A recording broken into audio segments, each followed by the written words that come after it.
तो दोस्तों और साथियों, स्वागत है आपका फिर एक बार फैक्टम पर। और मैं हूं आपका साथी नोमान जमाल। फिर एक बार एक और राजनीतिक शख्सियत मेरे साथ बैठे हैं, देवेश शर्मा। और आज उनसे गुफ्तगू करेंगे, कुछ उनसे चर्चा करेंगे, क्योंकि निकाय चुनाव का माहौल है। और इस माहौल में वो टिकट की दावेदारी कर रहे हैं भारतीय जनता पार्टी से। वर्तमान में वो सभासद हैं अपने वार्ड से, और इससे पहले भी सभासद रहे हैं। और अब चूंकि बिलारी की जो सीट है अनारक्षित है, और ऐसे में ये मौका है उनके लिए इस बार चुनाव लड़ने का। सही कह रहा हूँ देवेश भाई? तो इस अनारक्षित सीट के बाद देवेश भाई, क्या नजरिया है आपका और किस तरह से तैयारी है टिकट की दावेदारी की? क्योंकि अगर ये वक्त निकल गया तो शायद बाद में देर से आए। तो क्योंकि भारतीय जनता पार्टी में कई सारे आवेदन है, ऐसे में आपकी क्या सिचुएशन है, आपकी क्या पोजीशन है, क्या दावेदारी है, आप पहले ये बताएं दोस्तों। सबसे पहले तो मैं आपका और आपके चैनल का धन्यवाद दूंगा कि आपने जो है हमारी बात जनता के बीच तक पहुंचाने का काम कर रहे हैं। देखिए, जैसा आपने बताया कि सीट अनारक्षित है और मैं लगातार 2 बार से वार्ड नंबर 12 से सभासद हूं, और मैं जानता हूं कि नगर पालिका कैसे चलती है और कैसे नगर का विकास कराया जा सकता है, क्योंकि हमने पूर्व में भी सभासद रहते हुए अपने वार्ड सहित नगर के अन्य वार्डों में भी काम कराया है। आप जानते हैं मेरे वार्ड को, जब मैं समाजवादी में था और सरकार माननीय योगी जी की बीजेपी की चल रही थी, तो सफाई और स्वच्छता में मेरे वार्ड को प्रथम स्थान प्राप्त हुआ था। तो सब जानते हैं कि मैं काम से जाना जाता हूँ। यदि मौका मिलेगा, दावेदारी मैं कर रहा हूँ और मजबूती से दावेदारी कर रहा हूँ। अगर मुझे पार्टी ने और जनता ने मौका दिया तो मैं नगर को पूरी तरह से विकसित करने का काम करूँगा। देखिए, वैसे तो ज्यादातर लोग देवेश शर्मा को जानते हैं, और जो लोग नहीं जानते हैं मेरे चैनल पे, मेरे जो नए व्यूअर हैं उन्हें मैं बता दूं कि इसमें कोई दो राय नहीं है। देवेश शर्मा एक पुराने राजनीतिक आदमी तो हैं ही, साथ में उनका एक सामाजिक परिप्रेक्ष्य भी है।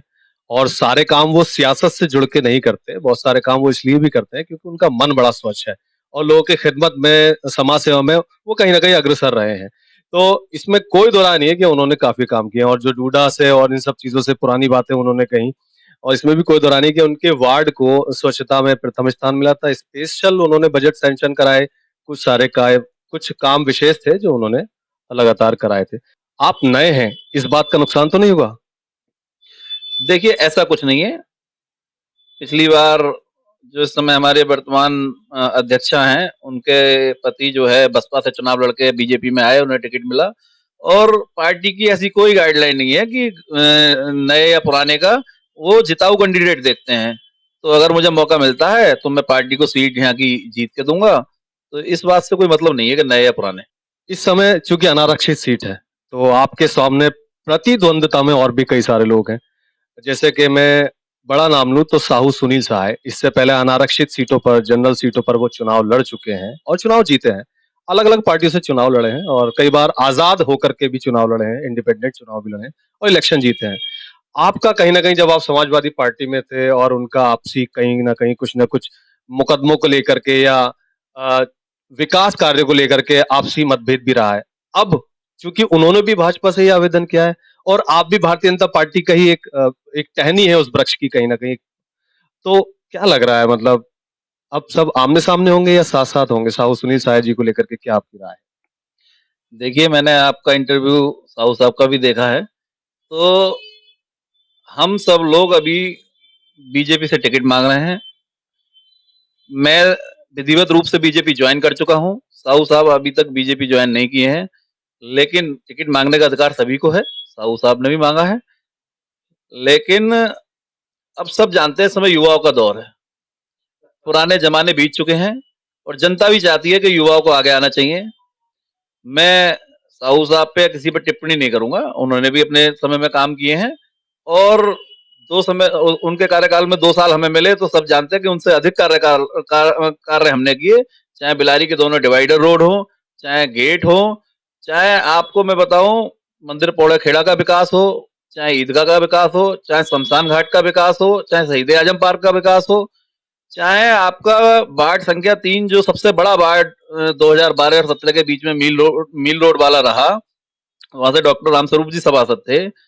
हमने वहां पर 3.25 करोड़ की लागत से डूडा से कार्य कराए, जिसमें देवधाम कॉलोनी, इसमें प्रेम विहार कॉलोनी, रामरतन टॉ कॉलेज के सामने, उदयनगर कॉलोनी, गौरी शंकर मंदिर, रेलवे स्टेशन के सामने का एरिया, सरस्वती विहार और आपका डाक के पास का एरिया। तो आप जाके दे सकते हैं कि वहाँ जो काम हमने करा दिए, अभी तक वही काम हुए हुए हैं। तो इसलिए जनता सब जानती है और देवेश शर्मा का नाम काम कराने में ही गिना जाता है। तो अगर मौका मिलेगा तो इतने विकास कार्य किए जाएंगे कि एक रिकॉर्ड कायम होगा। देवेश भाई, आपने बड़ी आहिस्ता से एक बात कह दी कि साहू साहब का कार्यकाल रहा हो या आपका कार्यकाल रहा हो, लेकिन देवधाम कॉलोनी और अन्य कॉलोनी में जो काम किए वो आपने किए, और उसके बाद इस कार्यकाल में भी कोई काम नहीं किया। क्या लग रहा है, ये टिप्पणी है या आरोप है? नहीं, देखिए, मैं आरोप किसी पे नहीं लगाता। भई इस बार कोविड का भी रहा है और भी समस्या रही हैं। मैं अपने काम गिना रहा हूँ। देवेश भाई, अब क्या प्लान है? मतलब अगर टिकट मिलता है और चेयरमैन बनते हो, तो क्या बदलोगे बिलारी में? देखिए, अगर मुझे मौका मिलता है, पहले तो पार्टी के आशीर्वाद के साथ यहाँ की जनता का आशीर्वाद अगर मुझे मिलता है, तो यहाँ बहुत सारी समस्याएँ हैं। सबसे पहली समस्या बिलारी की है जल निकासी की। क्योंकि आप देखते हैं ज़रा सी 4 बूंदें पड़ी और बिलारी पूरा जलमग्न हो जाता है। हमने उस समय भी इस पे ध्यान दिया था और हमने पीडब्ल्यूडी के एई और जेईओ का सहारा भी लिया था। एक नगर निकासी की योजना बनाई थी, जल निकासी की योजना बनाई थी। लेकिन फिर चेयरमैन साहब बहाल हुए, फिर नए नए कार्यकारिणी गठित हो गई, हमें मौका नहीं मिल पाया। लेकिन हाँ, हम आपको ये विश्वास दिलाते हैं कि अगर जनता मौका देती है, सबसे पहले बिलारी की जल निकासी पर काम करूँगा। उसके बाद जो यहाँ का हमारा बच्चों का प्लेग्राउंड है, मात्र एक प्लेग्राउंड यहाँ रह गया आइडिया क्रिकेट ग्राउंड के नाम से, जबकि वो नगर पालिका के अंतर्गत तो नहीं आता। लेकिन अगर मौका मिला और मैं अगर इस पद तक पहुँचा, तो मैं ज़रूर ये कोशिश करूँगा, चाहे वो हमें जिला पंचायत से वो सही कराया जाए या माननीय मुख्यमंत्री जी के सामने इस समस्या को रखा जाए। बिलारी के युवा खेल के प्रति दीवाने हैं। उन्हें खेलने के लिए एक सुंदर क्रिकेट ग्राउंड या जो भी खेल खेलना चाहते हैं, बहुत बड़ा विशाल मैदान है, उसको सुसज्जित और उसमें व्यवस्थाएँ कराने का काम मैं करूँगा। उसके साथ-साथ फिर आता है नगर के विकास की बात। तो बिलारी अब बहुत ज़्यादा विस्तृत हो गई है और उस हिसाब से बिलारी में काम बहुत है। और माननीय नगर विकास मंत्री जी के आशीर्वाद से, प्रदेश अध्यक्ष जी के आशीर्वाद से, बिलारी अपने आप में एक अलग पहचानी जाएगी। बिलारी को विकसित करने का काम करेंगे। अच्छा देवेश भाई, चूंकि आप एक विशेष वर्ग से आते हैं, एक जाति से आते हैं, और वो अनारक्षित तौर पर ही चुनाव लड़ सकती है, और चूंकि पॉलिटिकली आपका अच्छा खासा बूम है, लोग पसंद भी करते हैं, और आपकी एक पर्सनालिटी डेवलप हुई है कुछ सालों में, और लोग अच्छे से एक पॉलिटिकल लीडर आप में कहीं ना कहीं देखते हैं, खासतौर से युवा हैं आप, तो आपके पास समय भी है बहुत सारी चीजों को लेकर के। एक सवाल मेरा ये है यहाँ पर कि चुनाव में चूंकि सीट अनारक्षित हुई, अब पता नहीं कब हो, तो ऐसे में अगर पार्टी टिकट ना दे आप, तो क्या कोई फैसला ऐसा भी ले सकते हैं कि चुनाव लड़ें या ना लड़ें? देखिए, पहले तो आज अभी कोर्ट का निर्णय आना बाकी है, ठीक है? आरक्षण को लेके एक जनहित याचिका माननीय उच्च न्यायालय में पड़ी हुई है, जो विचाराधीन है और आज उसपे कोई ना कोई डिसीजन आएगा।